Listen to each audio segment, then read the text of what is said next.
ಬೇಲೂರು ದೇಶಭಕ್ತರ ಬಳಗದಿಂದ ಕಾರ್ಗಿಲ್ ವಿಜಯ ದಿವಸದ ಅಂಗವಾಗಿ ಮಾಜಿ ಸೈನಿಕರಿಗೆ ಅಭಿನಂದನೆ. ಸೈನಿಕರಿಗೆ ಆತ್ಮಸ್ಥೈರ್ಯ ತುಂಬುವ ಕೆಲಸ ಆಗಬೇಕಿದೆ. ಡಾಕ್ಟರ್ ಸಂತೋಷ್. ಬೇಲೂರು ದೇಶಭಕ್ತರ ಬಳಗ ಬೇಲೂರು ಇವರ ವತಿಯಿಂದ ಕಾರ್ಗಿಲ್ ವಿಜಯೋತ್ಸವದ ಅಂಗವಾಗಿ ಪಟ್ಟಣದ ವಿದ್ಯಾವಿಕಾಸ ಪದವಿ ಪೂರ್ವ ಕಾಲೇಜಿನಲ್ಲಿ ಕಾರ್ಗಿಲ್ ವಿಜಯ ದಿವಸ ಆಚರಣೆ ಹಾಗೂ ನಿವೃತ್ತ ಸೈನಿಕರಿಗೆ ಅಭಿನಂದನೆ ಹಾಗೂ ಸಾಂಸ್ಕೃತಿಕ ಕಾರ್ಯಕ್ರಮಗಳನ್ನು ದೇಶಭಕ್ತ ಬಳಗದ ಅಧ್ಯಕ್ಷ ಡಾಕ್ಟರ್ ಸಂತೋಷ್ ಕುಮಾರ್ ಅಧ್ಯಕ್ಷತೆಯಲ್ಲಿ ನಡೆಸಲಾಯಿತು. ಬಳಗದ ಅಧ್ಯಕ್ಷ ಡಾಕ್ಟರ್ ಸಂತೋಷ್ ಕುಮಾರ್ ಮಾತನಾಡಿ, ಯುವ ಜನಾಂಗದಲ್ಲಿ ರಾಷ್ಟ್ರ ಪ್ರೇಮವನ್ನು ಬೆಳೆಸುವ ನಿಟ್ಟಿನಲ್ಲಿ ದೇಶಭಕ್ತರ ಬಳಗ ಸತತ 5-6 ವರ್ಷಗಳಿಂದ ಬೇಲೂರಿನಲ್ಲಿ ಕೆಲಸ ಮಾಡುತ್ತಾ ಬಂದಿದೆ. ಪ್ರತಿ ರಾಷ್ಟ್ರೀಯ ಹಬ್ಬಗಳ ಆಚರಣೆ, ಸ್ವಾತಂತ್ರ್ಯಕ್ಕಾಗಿ ಹೋರಾಟ ನಡೆಸಿದ ಮಹಾನ್ ಪುರುಷರ ಜನ್ಮದಿನ ಹಾಗೂ ಪುಣ್ಯ ಸ್ಮರಣೆಯನ್ನು ನಡೆಸಲಾಗುತ್ತಿದೆ. ವಿಶೇಷವಾಗಿ ಕಾರ್ಗಿಲ್ ವಿಜಯೋತ್ಸವ ಆಚರಣೆಯನ್ನ ಕಳೆದ 5 ವರ್ಷದಿಂದ ನಡೆಸುತ್ತಾ ಬಂದಿದ್ದು, ಮುಂದಿನ ದಿನಗಳಲ್ಲಿ ಇನ್ನೂ ವಿಶಿಷ್ಟ ಪೂರ್ಣತೆಯಿಂದ ಸೇವಾ ಕಾರ್ಯಗಳು ಹಾಗೂ ರಾಷ್ಟ್ರಭಕ್ತಿಯ ಸಮಾರಂಭ ನಡೆಸುವ ಬಗ್ಗೆ ತಿಳಿಸಿದ ಅವರು, ಇಂದಿನ ಕಾರ್ಯಕ್ರಮದಲ್ಲಿ ಮಾಜಿ ಸೈನಿಕರ ಕುಟುಂಬದವರು ಸಾಂಸ್ಕೃತಿಕ ಕಾರ್ಯಕ್ರಮಗಳನ್ನು ನಡೆಸಿದ್ದಾರೆ ಎಂದು ತಿಳಿಸಿದರು. ವಿದ್ಯಾವಿಕಾಸ ಪದವಿ ಪೂರ್ವ ಕಾಲೇಜಿನ ಪ್ರಾಂಶುಪಾಲ ಡಾಕ್ಟರ್ ರಮೇಶ್, ದೇಶದಲ್ಲಿ ಅಸಂಖ್ಯಾತ ಯುದ್ಧಗಳು ನಡೆದಿದ್ದು, ಅವುಗಳಲ್ಲಿ ಕಾರ್ಗಿಲ್ ಯುದ್ಧ ಕೂಡ ಪ್ರಮುಖ ಸ್ಥಾನ ಪಡೆಯುತ್ತೆ. ಕಾರ್ಗಿಲ್ ಸಮರದಲ್ಲಿ ಹೋರಾಡಿದ ಸೈನಿಕರ ಗೌರವಾರ್ಥವಾಗಿ ಪ್ರತಿ ವರ್ಷ ಜುಲೈ 26ರಂದು ಕಾರ್ಗಿಲ್ ವಿಜಯೋತ್ಸವ ದಿನಾಚರಣೆ ಮಾಡುತ್ತಾ ಬಂದಿದ್ದಾರೆ. ಈ ಆಚರಣೆಯ ಅರ್ಥ ಮೊದಲು ವಿದ್ಯಾರ್ಥಿಗಳಿಗೆ ತಿಳಿಯಬೇಕಿದೆ. ಕಾರಣ ರಾಷ್ಟ್ರಭಕ್ತಿ, ರಾಷ್ಟ್ರ ಪ್ರೇಮ ಪ್ರತಿಯೊಬ್ಬ ಭಾರತೀಯರಲ್ಲಿ ಮೂಡಿಸಲು ಇಂತಹ ಕಾರ್ಯಕ್ರಮಗಳು ಪೂರಕವಾಗುವ ನಿಟ್ಟಿನಲ್ಲಿ ಯುವ ಜನಾಂಗ ಹೆಚ್ಚು ಇಂತಹ ಕಾರ್ಯಕ್ರಮದಲ್ಲಿ ಭಾಗಿಯಾಗಿ ಎಂದರು. ಸಮಾರಂಭದಲ್ಲಿ ಮಾಜಿ ಸೈನಿಕರಾದ ಧರ್ಮರಾಜ್, ಶಿವರಾಜ್ ಮತ್ತು ವೆಂಕಟೇಶ್ ಅವರನ್ನ ಸನ್ಮಾನಿಸಲಾಯಿತು. ಎಷ್ಟು ಇರುತ್ತೆ ಮೈನಸ್ ಡಿಗ್ರಿಗೆಲ್ಲ ಹೋಗುತ್ತೆ.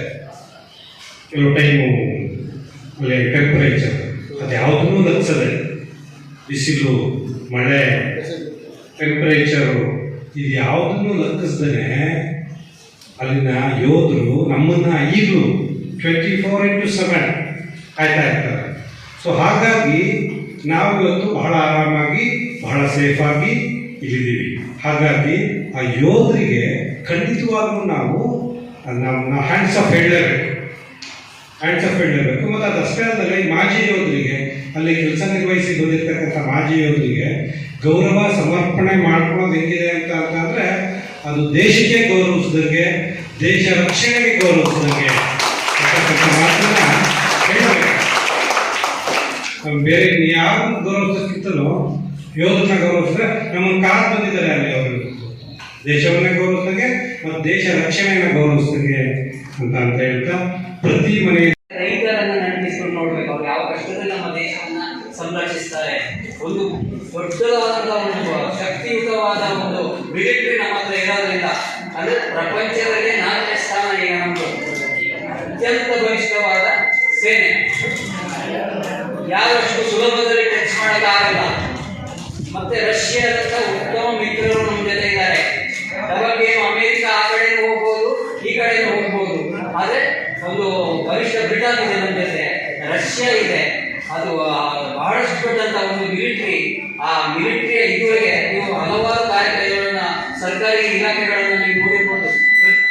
ಭ್ರಷ್ಟಾಚಾರ, ಆದ್ರೆ ಮಿಲಿಟರಿಯಲ್ಲಿ ಮಾತ್ರ ಭ್ರಷ್ಟಾಚಾರ ಇಲ್ಲ. ಅದನ್ನ ದೇವೇಗೌಡರು ಹೇಳ್ತಾರೆ. ದೇವೇಗೌಡರು ಪಾಲಿಟೆಕ್ನಿಕ್ ಇಂಜಿನಿಯರ್ ಪಾಸಾಗಿ ಬಂದ ತಕ್ಷಣ ಕ್ವಾಲಿಫೈರ್ ಆಗಿದೆ ಆರ್ಮಿಗೆ.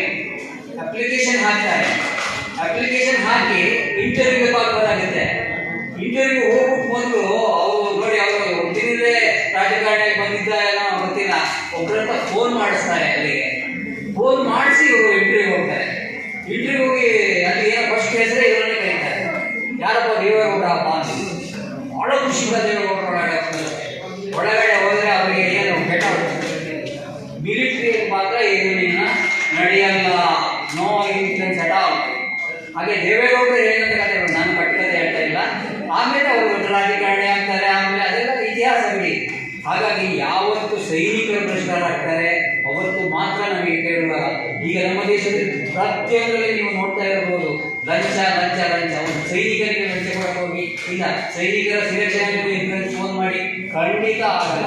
ಅಲ್ಲಿ ಇರಬೇಕಾದ ಒಂದು ನಿಷ್ಠೆ, ಒಂದು ನ್ಯಾಯ, ಒಂದು ಪ್ರಾಮಾಣಿಕತೆ, ಅದನ್ನು ನಾವು ಸೈನಿಕರಲ್ಲಿ ಮಾತ್ರ ಕಾಣಬಹುದಾಗಿದೆ.